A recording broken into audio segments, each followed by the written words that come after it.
A sexta coisa que pode levar alguém a se desviar e não voltar mais à igreja diz respeito às omissões e conivências por parte das lideranças, desde os dirigentes à liderança maior, o pastor, o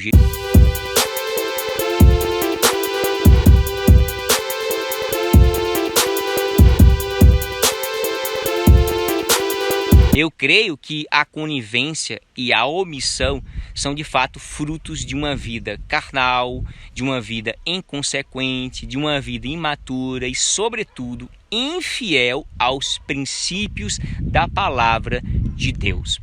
É extremamente lamentável vermos líderes, infelizmente, sem compromissos com a verdade da palavra de Deus e cobrir, fingir ou ocultar tanto os pecados cometidos por A, B ou C, como também fingir que esses erros, esses pecados não existem, mas não foram advertidos, não foram punidos ou mesmo disciplinados. Contudo, outros crentes que não fazem parte da nata por questões mínimas são infelizmente disciplinados, afastados e recanteados.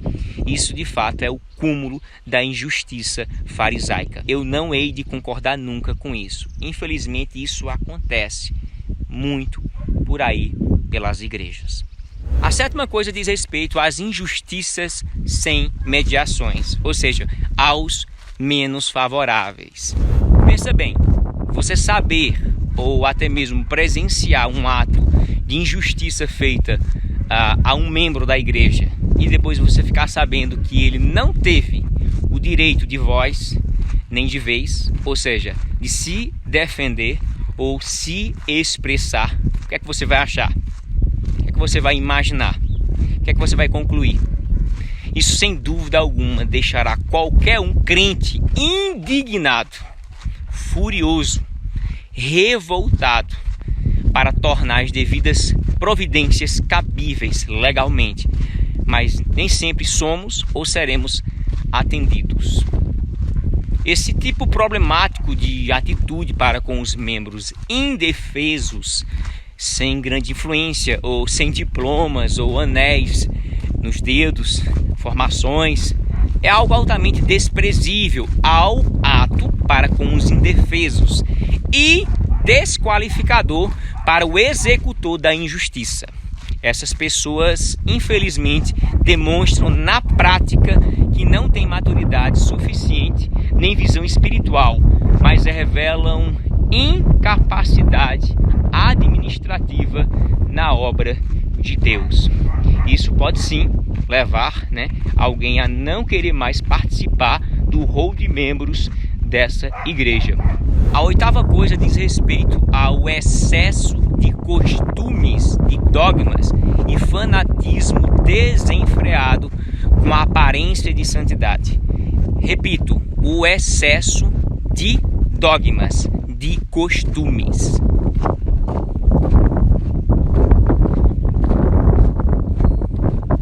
É um ponto muito recorrente e eu me lembro o seguinte, que sim, há costumes bons, sadios, mas há também costumes que infelizmente ultrapassam o bom senso e o que a Bíblia nos orienta. Se a gente tiver bem intimidade com a palavra do Senhor, nós iremos entender de fato o que é bom, o que é ruim, ok?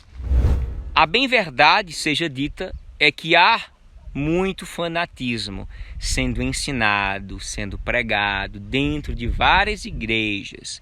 Por outro lado, a palavra do Senhor também nos diz: não se deixe enganar, as más companhias corrompem os bons costumes. 1 Coríntios 15:33. O que é que Paulo estava querendo dizer aí?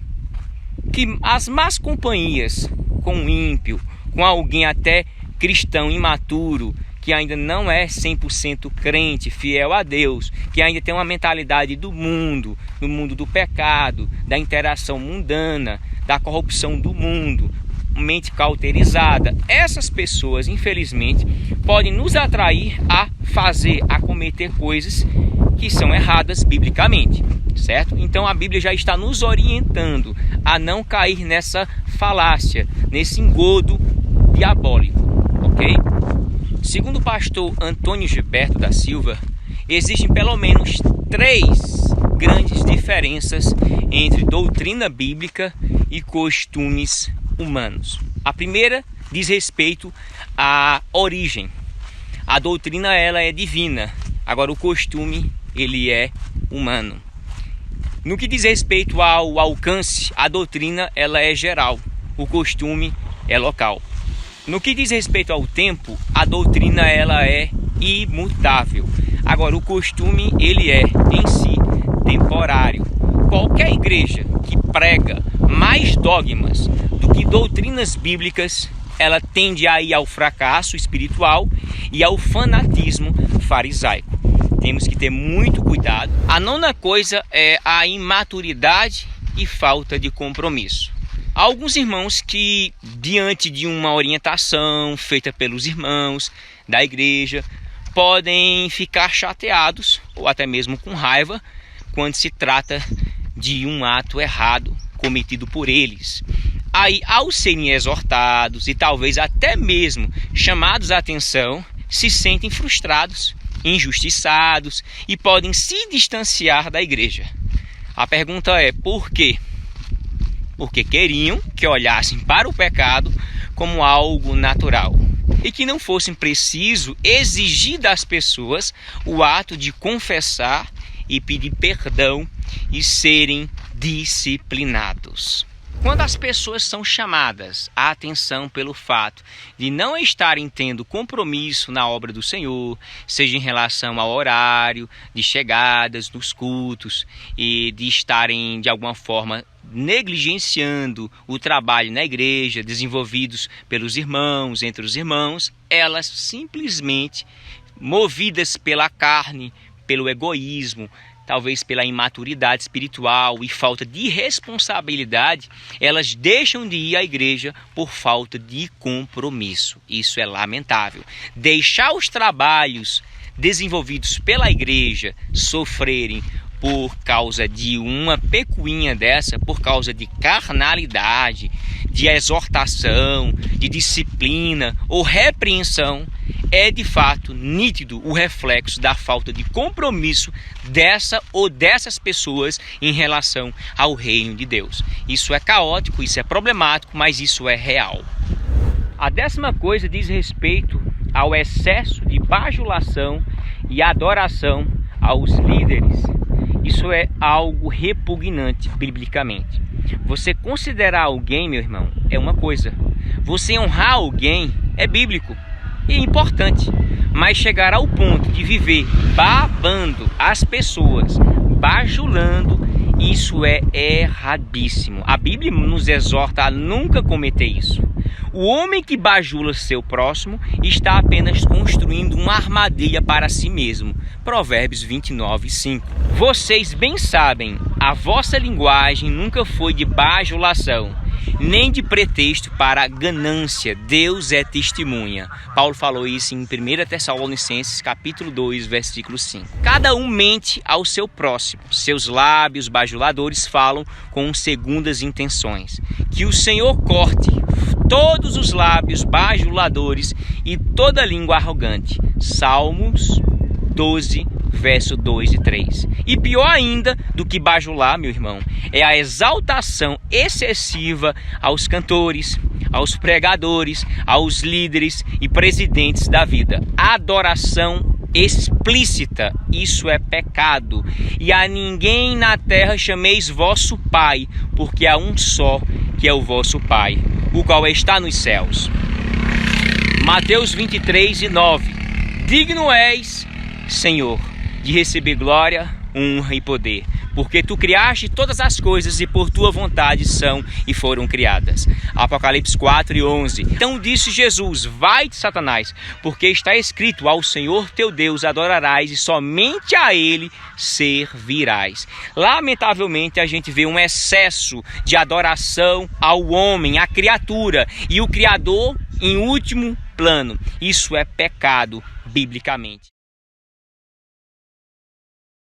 Como prometido, a solução é olhando para Jesus, o autor e consumador da fé, o qual pelo gozo lhe estava proposto, suportou a cruz, desprezando a afronta, e assentou-se à destra do trono de Deus. Hebreus 12, 2. Espero que você tenha entendido o conteúdo dessa mensagem. Se você gostou, compartilha aí, se inscreve, envia para aquela pessoa que estava pensando em se desviar da casa do Senhor, ou já está desviada, ou está dentro da igreja, mas está desviada. Que Deus os abençoe.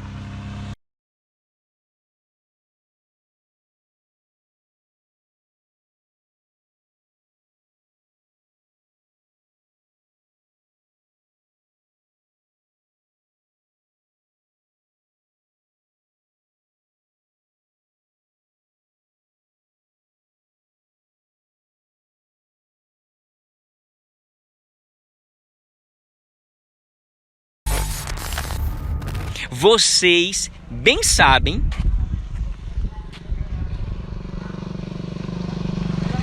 bora.